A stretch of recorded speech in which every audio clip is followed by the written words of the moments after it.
সুপ্রিয়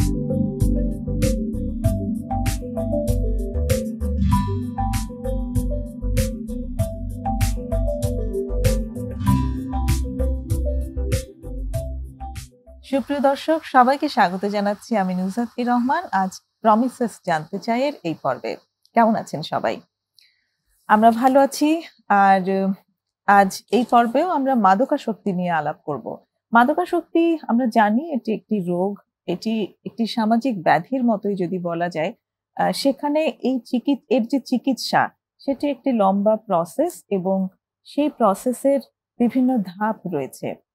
আজ আমরা একটি বিশেষ ধাপ নিয়ে আলাপ করব, সেটি হচ্ছে মাদকাসক্তির চিকিৎসায় রিল্যাপসের ঝুঁকি এবং এর করণীয়। আর এই রিল্যাপস সম্পর্কে আজকে আমরা জানবো। আমাদের সাথে আছেন যিনি অতিথি, তিনি হচ্ছেন ঢাকা রিকভারি সেন্টারের সিইও খন্দকার গোলাম আহমেদ। আপনাকে স্বাগতম আমাদের স্টুডিওতে। কেমন আছেন? আলহামদুলিল্লাহ ভালো। তা আমরা আজকে বিষয় নিয়ে আলোচনা করছিলাম, কথা বলছিলাম যে রিল্যাপস নিয়ে আমরা আজকে কথা বলবো আপনার সাথে, এবং আপনি নিজে একটি মাদকাসক্তি নিরাময় কেন্দ্রের সাথে আছেন, যেহেতু খুব ক্লোজলি সেখানে আপনি চিকিৎসার সঙ্গে জড়িত আছেন। তো আপনার কাছ থেকে প্রথমে যেটা জানতে চাই সেটা হচ্ছে যে রিল্যাপসটা কি? Unfortunately, relapse is the part of a recovery process. অর্থাৎ যদি একটু অন্যরকম ভাবে বলি, রিল্যাপস হচ্ছে গিয়ে it's a part of the disease. আমরা সকলেই জানি যে addiction is a chronic disease. So এই ডিজিজের পুনরাবৃত্তি আবার হতে পারে। যেমন একজন ডায়াবেটিক পেশেন্টের যে সে যদি তার সুগার কন্ট্রোল না করে, একজন হাই টেনশনের রোগী যদি তার মেডিকেশন প্রপারলি নেয়, আবার পুনরায় দেখা যায় তার ঝুঁকিটা বেড়ে যায়। ঠিক একইভাবে যখন অ্যাডিকশন এর পরবর্তী চিকিৎসার পরে যে মেইনটেনেন্সের জায়গাটা যখন একজন সঠিকভাবে না করে, তখন তার পুনরায় পতনের সম্ভাবনা আবার থাকে। এই কারণেই বললাম আনফরচুনেটলি রিকভারি প্রসেসের একটা পার্ট হচ্ছে রিল্যাপস, অর্থাৎ পুনরায় পতন। আচ্ছা, তো তার মানে রিল্যাপস, অ্যাকচুয়ালি রিল্যাপসটা তো একটা ইংরেজি শব্দ। আমরা ইচ্ছে করেই আজকে বাংলার সাথে ইংরেজি শব্দটা রেখেছি, কারণ এই টার্মগুলো পরিচিত হওয়াটা ভালো, যেহেতু যারা এই চিকিৎসার সাথে আছেন তারা অ্যাডিকশন এই টার্মটার সাথে পরিচিত হচ্ছেন, সেটাকে বাংলায় মাদকাসক্তি বলা হয়। এই রিল্যাপসের বাংলা অর্থটি হচ্ছে পুনরায় আসক্তি, পুনরাসক্তি বা এরকম একটা কিছু যদি হোক, তো সেই রিল্যাপস টার্মটাকে আমরা একটু পরিচিত করতে চাই। এবং আপনি যেটা বললেন, উইচ ইজ ভেরি ইম্পর্টেন্ট, যে মাদকাসক্তির চিকিৎসার একটা পার্টই হচ্ছে রিল্যাপস। জি, এটা ডিজিজটারই একটা অংশ। তো তার মানে আপনার কাছ থেকে যেটুকু আমরা মেসেজ পেলাম সেটি হচ্ছে যে মাদকাসক্তির মধ্যে যিনি আছেন তিনি চিকিৎসা যদি করেনও, পুনরায় আসক্ত হওয়ার একটা সম্ভাবনা তার থেকে যায়। জি, আচ্ছা। এবং এটা খুব সহজে তিনটা ভাগে ভাগ করা যায়। রিল্যাপসের যে বিষয়টা যেটা বললাম, পুনরায় পতন বা পুনরায় আবার মাদকাসক্তিতে চলে যাওয়া। আচ্ছা। একটা বলি আমরা ইমোশনাল রিল্যাপস, একটা বলি মেন্টাল রিল্যাপস, একটা বলি ফিজিক্যাল রিল্যাপস। সো রিল্যাপস যখন আমরা এই বিষয়টা কথা বলবো, তখন আরো কিছু সম্পৃক্ত কিছু শব্দ চলে আসবে। আপনি ঠিক যেভাবে বললেন, কিছু ইংরেজি শব্দ যেটার সাথে আমরা নতুন নতুন অ্যাকাস্টম হচ্ছি। এর মধ্যে একটা শব্দ হচ্ছে কি ট্রিগার। ট্রিগার শব্দটা রিল্যাপসের সাথে খুব ওতপ্রোতভাবে জড়িত। ইমোশনাল রিল্যাপসটা কি? একজন যখন মাদকাসক্ত ব্যক্তি সে ট্রিটমেন্ট প্রসেস দিয়ে বের হয়, তখন তার সাইকোলজিক্যাল একটা ইভ্যালুয়েশন অ্যাসেসমেন্ট হয়। সাইকিয়াট্রিস্টও দেখেন তার ইমোশনাল যেই ইমব্যালেন্সের যে জায়গাগুলা, সেই পুনরায় যখন ধীরে ধীরে যখন তার লাইফ মেইনটেনেন্সে যাচ্ছে, তখন সেগুলাকে যখন একটা ধারাবাহিকতার জায়গা থেকে একটু সরে যাওয়া। আর আরেকটা ছোট্ট করে বলি, অনেকে আমরা রিল্যাপসটাকে একটা সেটব্যাক মনে করি। আচ্ছা, মনে করি যে ট্রিটমেন্ট প্রসেসটা মনে হয় আমার জন্য কাজ করেনি।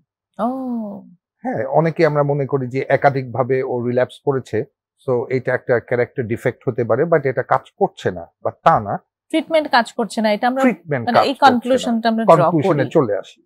এবং এটাও একটা খুব বড় ধরনের স্টিগমা পরবর্তী তাকে নিয়ে চিকিৎসা করার ক্ষেত্রে। এটা কিন্তু খুব বড় একটা স্টিগমা। তো একটা জিনিস স্মরণ রাখতে হবে যে এটা একটা অ্যাডজাস্টমেন্টের বিষয় আছে। এখন ওই আবার একটু সম্পৃক্ত বলি, আজকে যদি আমার সুগার হাই থাকে তাহলে আপনি একরকম ভাবে আমাকে ইনসুলিন দিবেন, যদি কম থাকে তাহলে আপনি ইনসুলিনের ডোজটা কম থাকবে। সো আমার রিল্যাপসের পরবর্তী আমার ট্রিটমেন্টের জায়গাটা বুঝতে হবে যে তাকে পুনরায় আবার ট্রিটমেন্টের প্রয়োজন, একটা অ্যাডজাস্টমেন্টের প্রয়োজন, বা কোথাও কোন জায়গায় একটা মিসিং ছিল সেই জায়গাটা খুঁজে বের করা।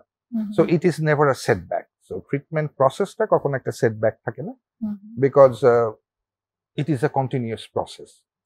সো ওইখানে আবার সম্পৃক্ত আসে ইমোশনাল রিল্যাপসের জায়গাগুলো, যখন তার চিন্তা ভাবনা খুব বিক্ষিপ্ত থাকে, রাগ, ইমোশনের জায়গাগুলো যখন একটু ইমব্যালেন্সের জায়গা দেয়, ওইটা একটা প্রথম সাইন এন্ড সিম্পটম থাকে যে তার ইমোশনাল রিল্যাপস হচ্ছে।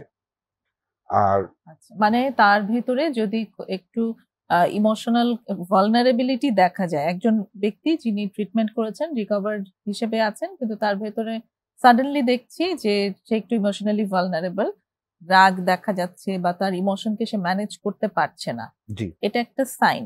এটা একটা সাইন। ধরেন অনেকের ডিপ্রেশন থাকতে পারে, অনেকের এনজাইটি, স্ট্রেস থাকতে পারে। এখন এন্ড মিনস একজন মাদকাসক্ত ব্যক্তির খুব সিম্পল ছিল মাদক গ্রহণ করা, বাট সে যখন তার রিকভারি প্রসেস শুরু করলো তখন সে কিন্তু একটা অল্টারনেট সোর্স বের করে নেয়। হয়তোবা সেটা কর্মক্ষেত্রে হতে পারে, একটা ভ্যাকেশন হতে পারে, একটা হবি বা ইন্টারেস্ট। এখন সে যখন তার পুনরায় তার ইমোশনের জায়গাটা ছন্দে চলে আসে, বাট যখন খুব ওভার স্ট্রেসড হয়ে যায়, বার্ন আউট হয়ে যায়, এটা আমার ক্ষেত্রে হয়, কাজে অনেক সময় বার্ন আউট হয়ে যায়, হয়তো একটু মেজাজ প্রদর্শন করা হয়, বাট সাথে সাথে সেটাকে আবার নিজেকে কন্ট্রোলে নিয়ে আসা বা বোঝার যে বিষয়টা আছে। বাট এই ইমোশনাল রিল্যাপস যখন হয়, সে কিন্তু ওই জায়গাটা বুঝতে পারে না। তো এই প্রসেসটা সে কন্টিনিউ করে। আচ্ছা, ঠিক আছে, 1 দিন 2 দিন 3 দিন, এবং পর্যায়ক্রমে যেটা হয় সে এই আইসোলেশনে চলে যায়। তার এই এক্সপ্রেশনের জায়গাটা, যখন আমি আপনার সাথে একটা জিনিস এক্সপ্রেস করতে চাচ্ছি, বোঝাতে চাচ্ছি, মনে করলাম যে আপনি বুঝছেন না, তখন আমি একজন দুজনকে বলার পর এটা আমি নিজের মধ্যেই রাখতেছি, নিজের মধ্যেই অনেকটা লালন পালন করছি। পরবর্তী যে স্টেজটা চলে যায়, এটা মেন্টাল রিল্যাপসের জায়গায়। ওই যে একবার বলেছিলাম পিপল প্লেসেস থিং, পুনরায় কিছু পুরনো বন্ধুদের সঙ্গ নেওয়া, বা ওরকম কোনো স্মৃতি রোমন্থন করা, বা এই আলাপ বিভিন্ন বিগত লাইফের যে গিল্ট ট্রিপ থেকে বের হয়, এই বিষয়গুলো, স্মৃতিগুলো বেশি তার চলে আসে। সো ইমোশনাল রিল্যাপস থেকে সে যখন মেন্টাল রিল্যাপসে আসে, তখন খুব ভালনারেবল থাকে। মেন্টাল রিল্যাপসের সাইনগুলো হচ্ছে যে তার এই আগে যাদের সাথে ইউজ করতো সেই মানুষগুলোকে সে স্মরণ করছে, সেই প্লেসগুলো সে ভিজিট করতে যাচ্ছে।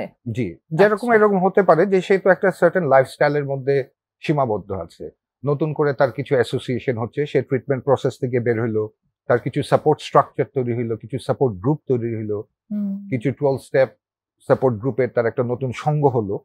বাট এখন পর্যায়ক্রমে দেখা যাচ্ছে যে সেই যেই জায়গাটা এক্সপ্রেস করতে যাচ্ছে তার সাথে ফেলোরা বুঝছে না, বা ফ্যামিলি বুঝছে না, তখন তার অবচেতন মনে সে চিন্তা করে, আচ্ছা আমি আমার ওই পুরোনো এলাকাতে যাই না কেন, দেখি বন্ধু বান্ধবরা কেমন আছে।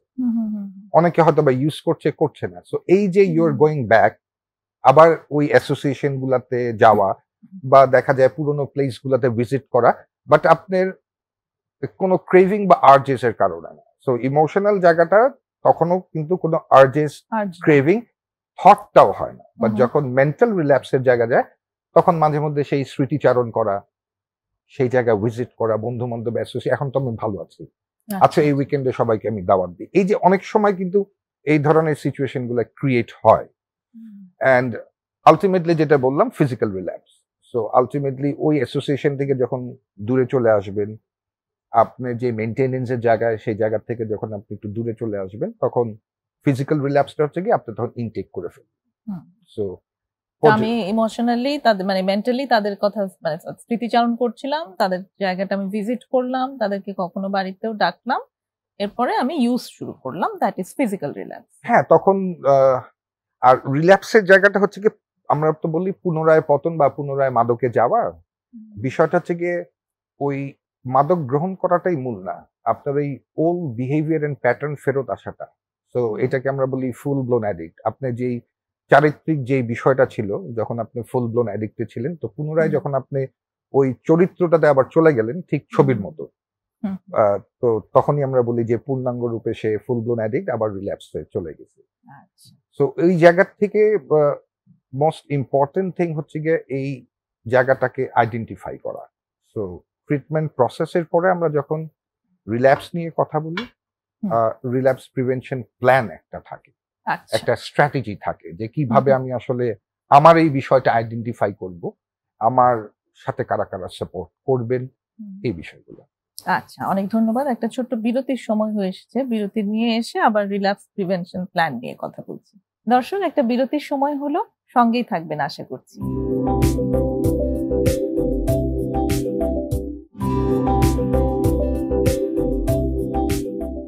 ছোট্ট বিরতি নিয়ে ফিরে এসেছি প্রমিসেস জানতে চাইয়ে। আজ কথা হচ্ছে মাদকাসক্তির চিকিৎসায় রিল্যাপস ও এর মানে রিল্যাপসের ঝুঁকি এবং এর করণীয়, এই বিষয়ে খন্দকার গোলাম আহমেদের সাথে। তো যে জায়গাটিতে আমরা ছিলাম সেটি হচ্ছে যে আপনি বলেছেন রিল্যাপস হওয়ার 3টা স্টেজ আছে, একটা ইমোশনাল স্টেজ, একটা মেন্টাল স্টেজ, আর একটা হচ্ছে ফিজিক্যাল স্টেজ, যেখানে গিয়ে আপনি বলেছেন যে একজন ফুল ব্লোন রিল্যাপসে পড়ে যাচ্ছে। তো সেই জায়গাটাতে আসবার জন্য রিল্যাপস প্রিভেনশন প্ল্যানে অ্যাকচুয়ালি আগে থেকে আইডেন্টিফাই করা হয়। আচ্ছা, সেখানটাতে আসছি। তার আগে যদি ওইটা একটুখানি জানতে চাই যে এই এক্সপিরিয়েন্সটা আসলে কেমন আপনি দেখেছেন, যে যখন রিল্যাপস হয়ে যাচ্ছে তারপর ওটার ইন্টেন্সিটিটা কিরকম, একজন যিনি অ্যাডিক্ট তার উপর, সে আসলে তখন কিসের ভেতর দিয়ে যায়? প্রথমটাতেই আসি, আপনি যখন ইমোশনাল রিল্যাপসের কথা বলছে, সে তার আইসোলেশনের দিকে চলে যায়, সে তার ওই সাপোর্ট যে স্ট্রাকচারটা থাকে, আশেপাশে যে মেইনটেনেন্সের জায়গা থাকে, আস্তে আস্তে ওখান থেকে সে সরে আসে, একটু বিচ্যুত হয়ে যায়। সো এবং মেন্টাল রিল্যাপসের সময় তখন দেখা যায় সে অনেকটা দূরত্ব বজানো শুরু করে, ঠিক আছে? সো পর্যায়ক্রমে সে তার নিজের অজান্তেই কিন্তু ফিজিক্যাল রিল্যাপসের দিকে চলে যায়। এবং এইবার যেই বিষয়টা আসছে সেটা থেকে যখন বলি রিল্যাপস প্রিভেনশনের জন্য আমরা কিছু জিনিস আইডেন্টিফাই করি। সো এটার মধ্যে সবচেয়ে বড় হচ্ছে গিয়ে ফ্যামিলি সাপোর্ট। আচ্ছা, পারিবারিক সাপোর্টটা যদি থাকে, কারণ শুধু তো কর্মস্থলে না, পরিবার একটা বিশাল অংশ। সো পারিবারিকভাবে তারাও যদি এই সম্বন্ধে কিছুটা জ্ঞান রাখে, এই বিষয় সম্বন্ধে তার ভালো লাগা খারাপ লাগা, তার এই বিষয়গুলো যখন জানবে তখন তাকে কিন্তু সাপোর্ট করতে পারে, এন্ড তখন সে আইডেন্টিফাই করতে পারে। আচ্ছা, এখানে কি ট্রিগারের ব্যাপারটা আমরা কি এই পর্যায়ে আলোচনা করব? হ্যাঁ, ট্রিগারটা অ্যাকচুয়ালি কি এবং কি ট্রিগার করছে এবং এই রিল্যাপসে? একটা ছোট্ট এক্সাম্পল দিয়ে কথা বলি। ট্রিগারের বিষয় যখন বললেনই, যে প্রতি মাসের প্রথম সপ্তাহের বৃহস্পতিবার আমি স্যালারি পাই। সো আমি যদি আইডেন্টিফাই করি আমার ট্রিটমেন্ট প্রসেসের সময় যে আমার ফিনান্সিয়াল ম্যানেজমেন্টের স্কিল আমার খুব পুয়ার, সো পয়সা আমার জন্য একটা ট্রিগার, টাকা।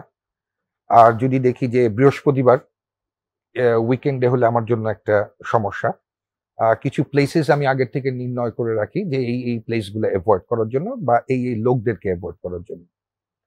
এখন প্রথম সপ্তাহে বৃহস্পতিবার আমি যখন স্যালারিটা পাই তখন যখন চিন্তা করি আচ্ছা বাসায় তো যাচ্ছে, একটু বাজার করে দিয়ে যাই, বাট তখন চিন্তা করলাম ওই বন্ধুগুলা কেমন আছে, বাট আমি যে আজকে সুস্থ আছি এই মেসেজটা না আমি একটু পৌঁছাইতে যাই বা দেখি ওরা কিরকম আছে। সো আপনার কাছে কিন্তু ট্রিগার খুব স্পষ্ট হয়ে গেল যে ওই মাসে যেই প্রথম সপ্তাহে স্যালারিটা পান ওইটা কিন্তু একটা ট্রিগার, ওই প্লেসেস গুলো একটা ট্রিগার। সো এই জায়গাগুলোকে যখন আপনি নির্ণয় করতে পারবেন, মেনটেন করতে পারবেন, and that is important. So এইটা তো একটা এক্সটার্নাল বললাম, যখন পিপল প্লেসেস থিং বলি এগুলা এক্সটার্নাল ট্রিগারে হয়। যেই জায়গাটা অ্যাকচুয়ালি আমরা অনেক সময় ফোকাস দিই না, ইন্টারনাল ট্রিগার থাকে, সেই জায়গাটা হচ্ছে গিয়ে ডিপ্রেশন।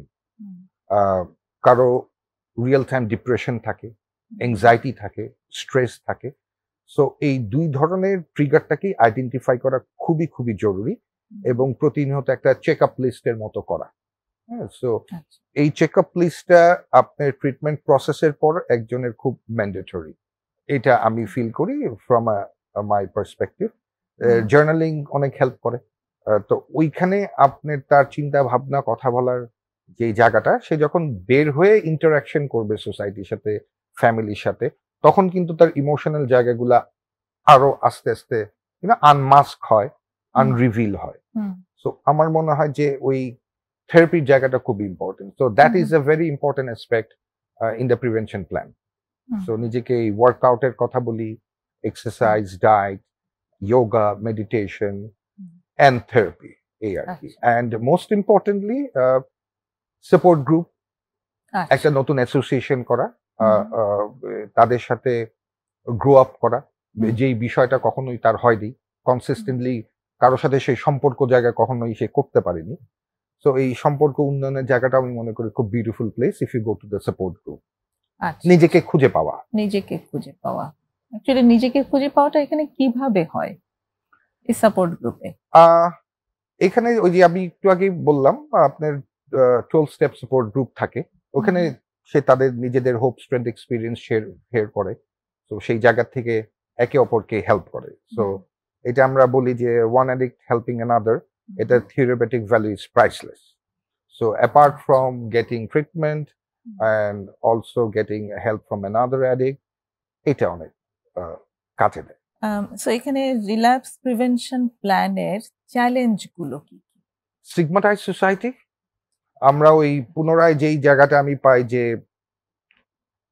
মাদক মুক্ত আছে, আমার ছেলে ভালো আছে, ক্লিন আছে, ঘুরতে যাচ্ছে, বিয়ে করিয়ে দিব, বাইরে যাবেন, everything is fine, why do you have to go back to the treatment center, why do you have to hang out with this person who is to take drugs? এই ধরনের স্টিগমাটাইজ জায়গাগুলো থেকে আমরা এখনো আমার মনে হয় খুব একটা বেরোতে পারিনি। তো তার মানে এগুলো অ্যাকচুয়ালি ভুল ধারণা, ভ্রান্ত ধারণা। বিষয়গুলো হচ্ছে গিয়ে আসলে আমাদের এই জায়গা থেকে বেরোতে হবে। যে যেমন নতুন নতুন শব্দগুলো আমরা সম্পৃক্ত করছি, রিল্যাপস, ট্রিগার, তো এই জায়গাটাও খুব সচেতন হতে হবে। সো যখন আমরা রিল্যাপস প্রিভেনশনের কথা বলি, তখন আমাদের এই জায়গাটাও আমাদের প্যারেন্টস বা ফ্যামিলি বা এজ আ সোসাইটি, ইন্ডিভিজুয়ালি একটু অ্যাওয়্যার হতে হবে যে you have to speak out. So আপনি যখন সামনে এগিয়ে আসবেন তখনই কিন্তু আরেকজন হেল্প করতে প্রস্তুত। সো আগেই বললাম it's not a character defect, so এটা একটা ডিজিজ। সো ওইভাবে একজনকে ট্রিট করতে হবে, আমরা ওইভাবে ট্রিট করি না আনফরচুনেটলি, যেই কারণে আমাদের বাধাগুলো পর্যায়ক্রমে আরো বাড়তে থাকে, ব্যারিয়ার গুলো। তো এই জায়গাটাতে তো অ্যাকচুয়ালি এই স্টিগমা, সোশ্যাল স্টিগমার কথা আপনি বললেন, সেটাতে আসলে পুরো জায়গাটাই চলে এসেছে। আমি ওই ফ্যামিলি পার্টটাই আনতে চাইছিলাম যে ফ্যামিলি অ্যাকচুয়ালি অনেক সময় একটা চ্যালেঞ্জ হয়ে দাঁড়ায়। তো এই চ্যালেঞ্জ গুলো নিয়ে অ্যাকচুয়ালি কি করা হয় বা কিভাবে, কি কি ধরনের চ্যালেঞ্জ ফ্যামিলি থেকে আসে, সেগুলো যদি একটু বলেন, ফ্যামিলি এবং সোসাইটি। হ্যাঁ, পরিবার এবং সমাজের যে জায়গাটা থাকে, যে আমরা যেই প্রিভেনশন নিয়ে কথা বলছি, রিল্যাপস প্রিভেনশন নিয়ে কথা বলছি বা এটার স্ট্র্যাটেজি নিয়ে কথা বলছি, এই পারিবারিক সভা বা ফ্যামিলি মিটিং একটা খুব ইম্পর্টেন্ট অ্যাসপেক্ট হয়। এটা ট্রিটমেন্ট প্রসেস চলাকালীনই হয়।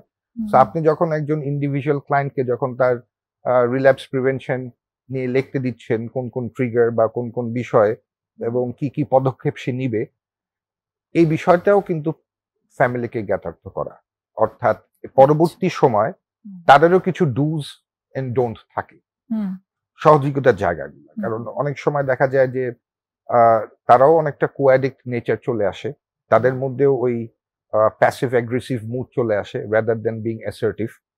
সো সেই জায়গাগুলো তাদেরকেও কিছুটা ইনফর্ম করা, বিকজ ইন্ডিভিজুয়াল ক্লায়েন্টের ইন্ডিভিজুয়াল প্রবলেম। আমার যে ট্রিগার আছে সেটা আপনার না, তো হয়তো বা আপনি স্ট্রেস নিতে পারেন, আমি নিতে পারি না, আমার অ্যাংজাইটি রিলেটেড প্রবলেম। সো এটার জন্য কি করণীয়, এই জায়গাগুলোকে একটু এডুকেট করা ফ্যামিলিকে একটু। আচ্ছা, এবং সেই এডুকেশনটা অ্যাকচুয়ালি ট্রিটমেন্ট চলাকালীনই সেই এডুকেশনটা দেওয়া শুরু হয়ে যায়, ফ্যামিলি মিটিংটাতেই সেই জায়গাটা শুরু হয়, এবং একটা মেসেজ দেওয়া যে দিস ইজ নট এন্ড, এটা একটা কন্টিনিউয়াস প্রসেস। এবং এই জায়গাটাতেই অনেকেই, আমি বলবো যে আসলে আমাদের তো কোনো পরিসংখ্যান নেই, বাট আমার অভিজ্ঞতায় আমি দেখি 60 to 70% ফ্যামিলি দূরে চলে যায়। এক্স্যাক্টলি, এই জায়গাটা নিয়ে আমরা আরেকটু ডিটেইলে কথা বলবো, একটা বিরতি নিব আপনার আগে। দর্শক, আরেকটা বিরতির সময় হয়েছে, আশা করছি সঙ্গেই থাকবেন।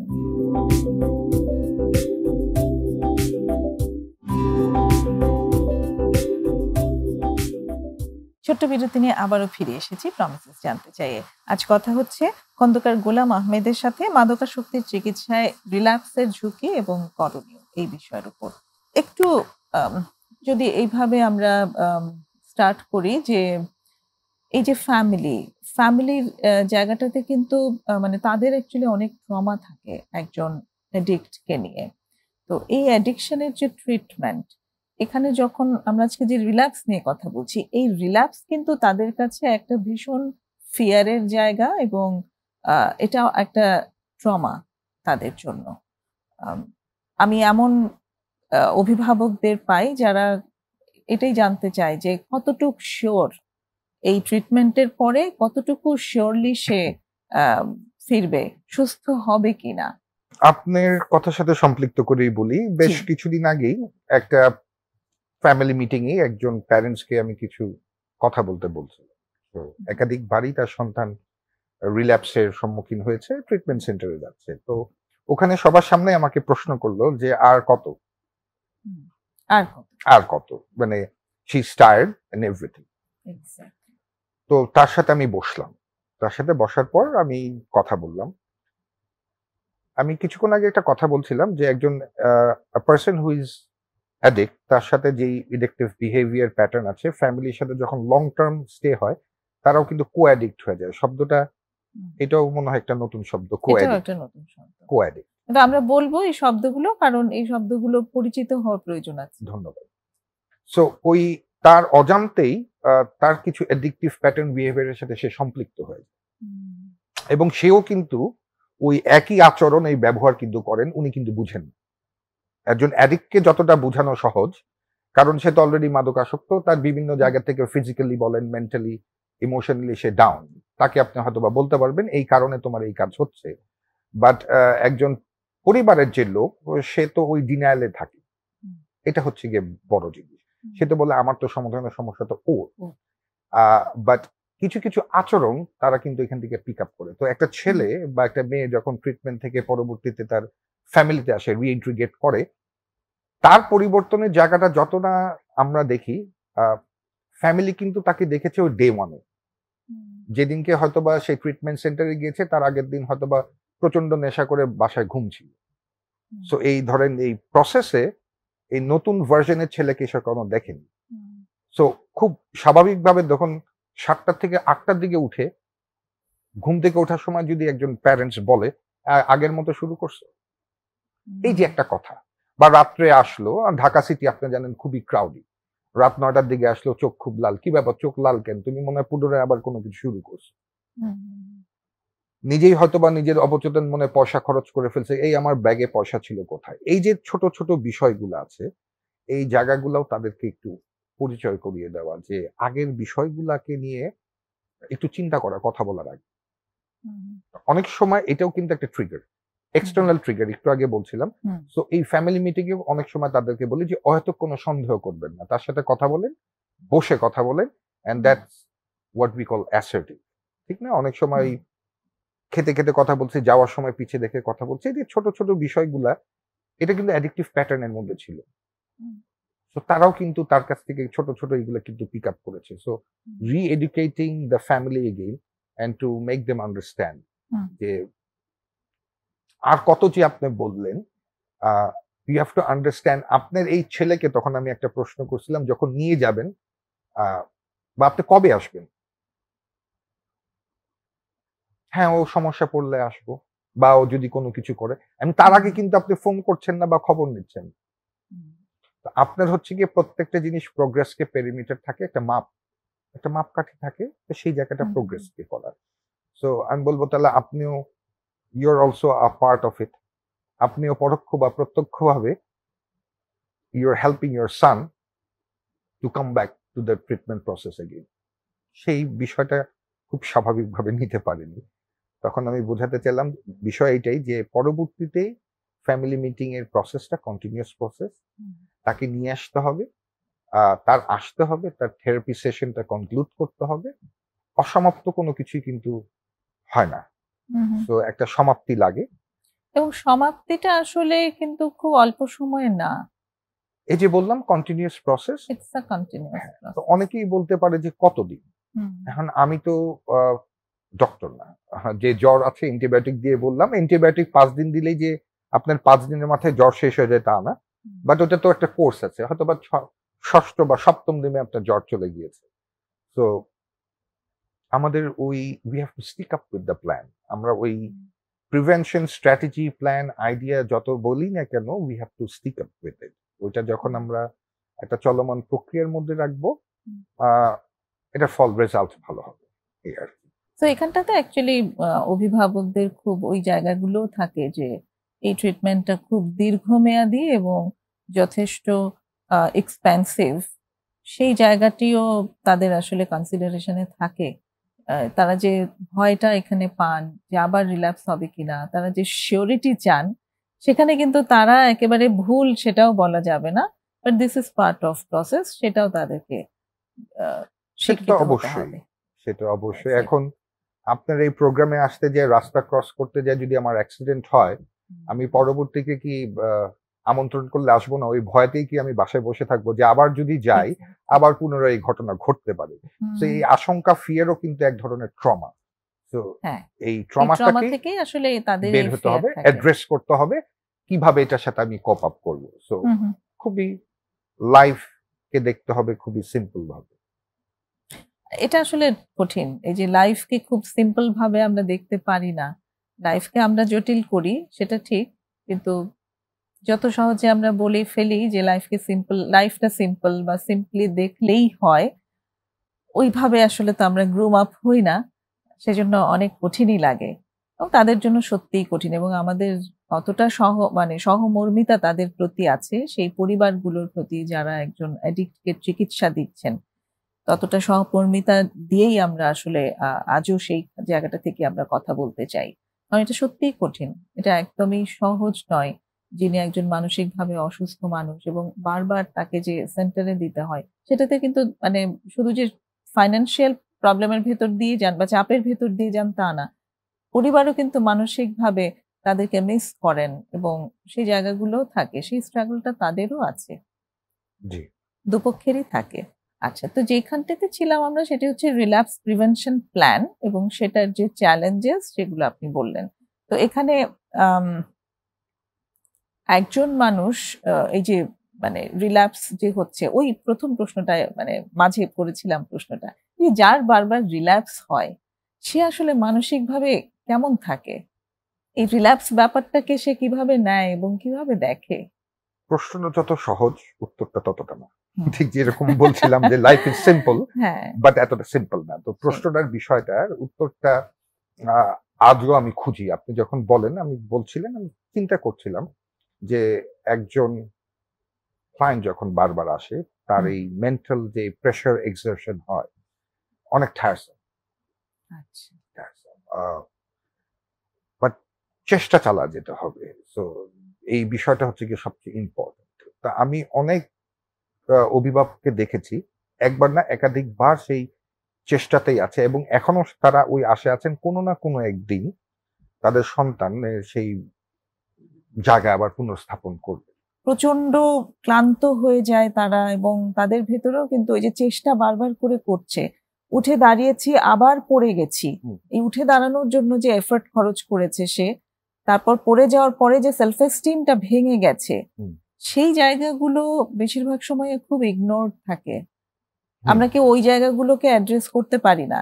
আমরা দেখি যে সে পড়লো, আবারও পড়লো, আবারও পড়লো, ওইভাবেই আমরা দেখি এবং পরিবারও ওইখানটিতে অ্যাকচুয়ালি খুব হেল্পলেস থাকে যে পারলো না, এইভাবেই তাকে লেবেল করা হয় যে ও আবার পারলো না। তো এই যে কনফিডেন্সটা বারবার ভেঙে যাওয়া, বারবার চেষ্টা করতে করতে ক্লান্ত হয়ে যাওয়া, ওই এফর্টটাকে আমরা কিন্তু প্রেইজ করি না। বেশিরভাগ সময় আমরা এইটা বলেই লেবেল করি যে তুমি তো আবার পারলে না, তুমি তো আবার পড়ে গেলে, আবার পড়ে গেলে, এবং তার বিগত পুরনো যত স্মৃতি আছে বা কর্মকাণ্ড সেগুলো আবার সামনে তুলে ধরা। এক্স্যাক্টলি, চমৎকার কথা বলছেন যে তার এফোর্টটা আমরা কখনো এপ্রিশিয়েট করি না। সো আমাদের ওই পজিটিভ রিএনফোর্সমেন্টের জায়গাটা খুব কম, খুব কম। এইখানটা আরেকটু বিস্তারিত কথা বলবো বিরতির পর। দর্শক, আরেকটা বিরতি নিতেই হচ্ছে, সঙ্গেই থাকুন।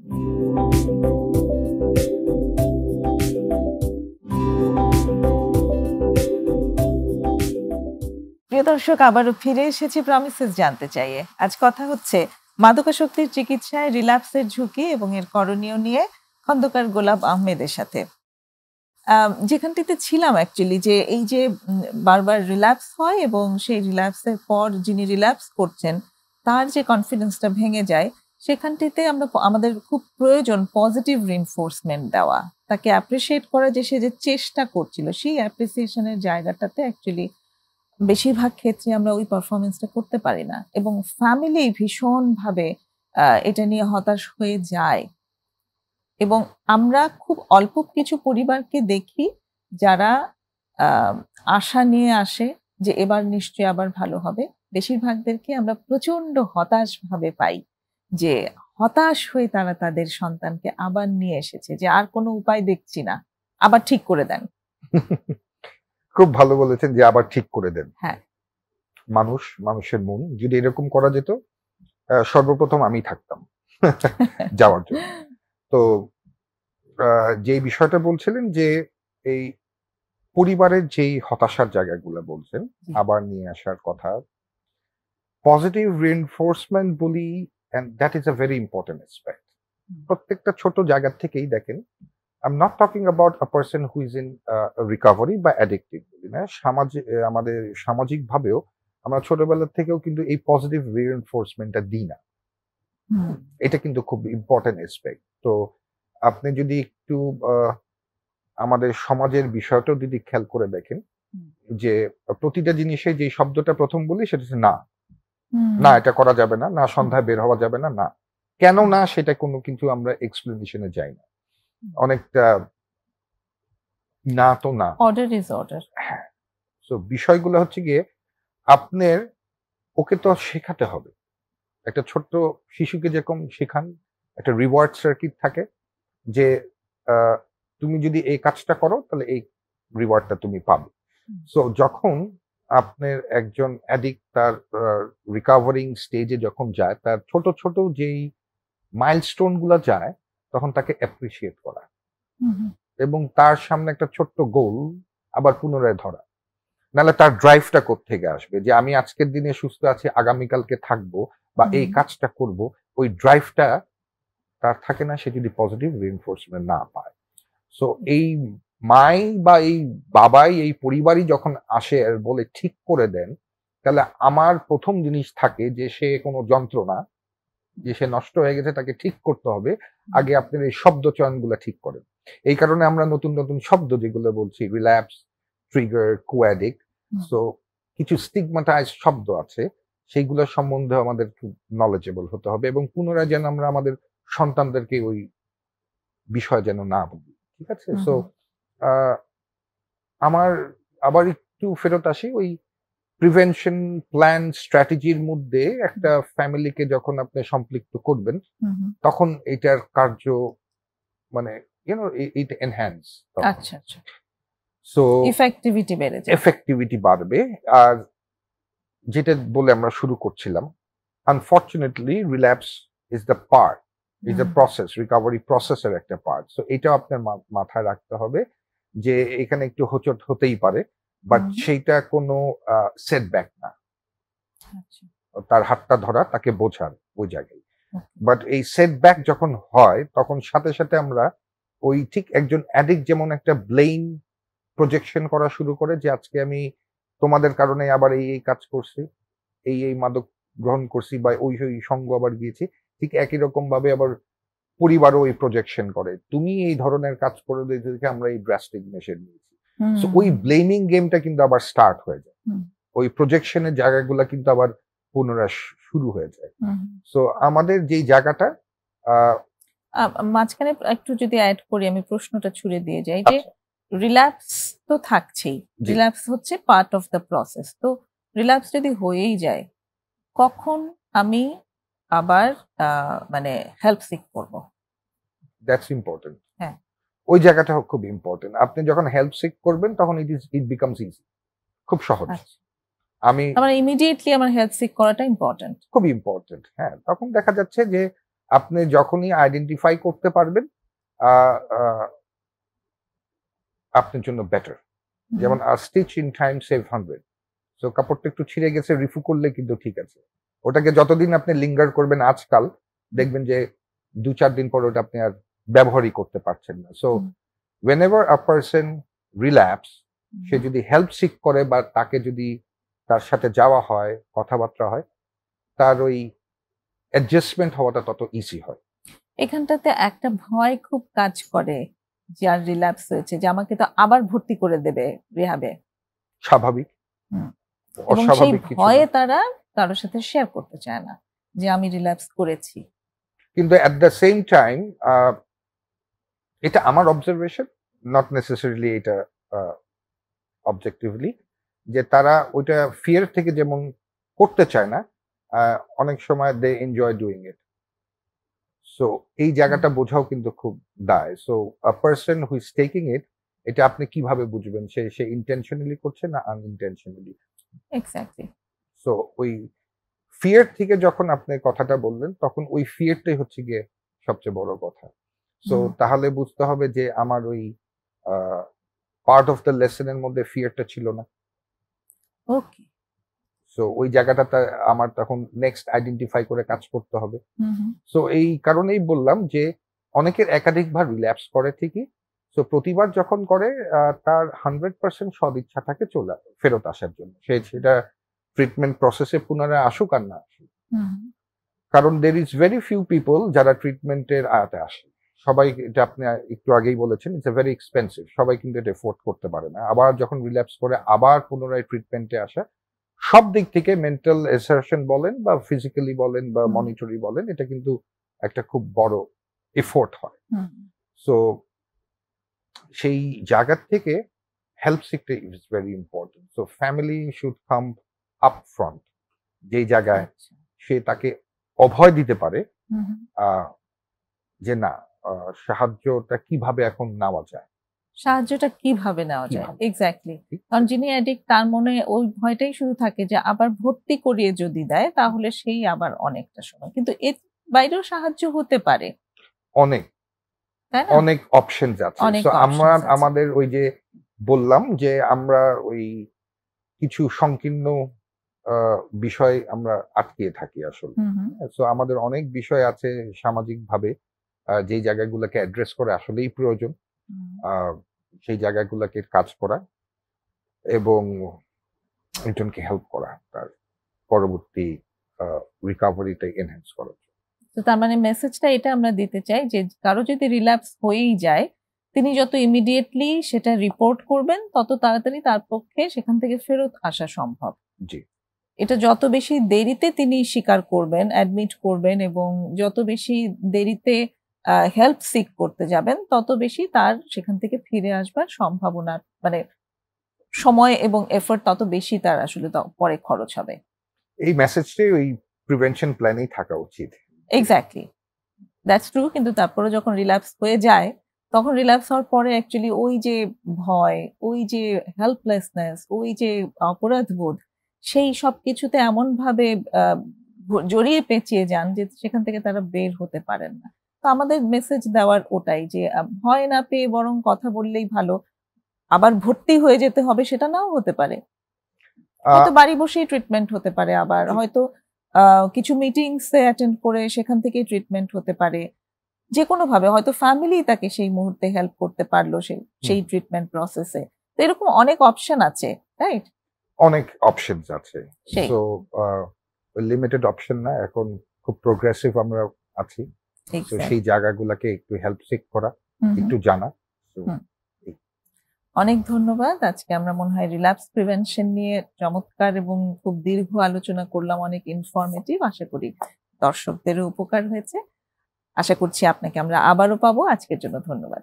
প্রিয় দর্শক, আজকের এই অনুষ্ঠান আমরা এখানেই শেষ করছি। আশা করছি আগামী পর্বেও আপনাদেরকে আমাদের সাথে পাবো। ততক্ষণ পর্যন্ত ভালো থাকুন। খোদা হাফেজ।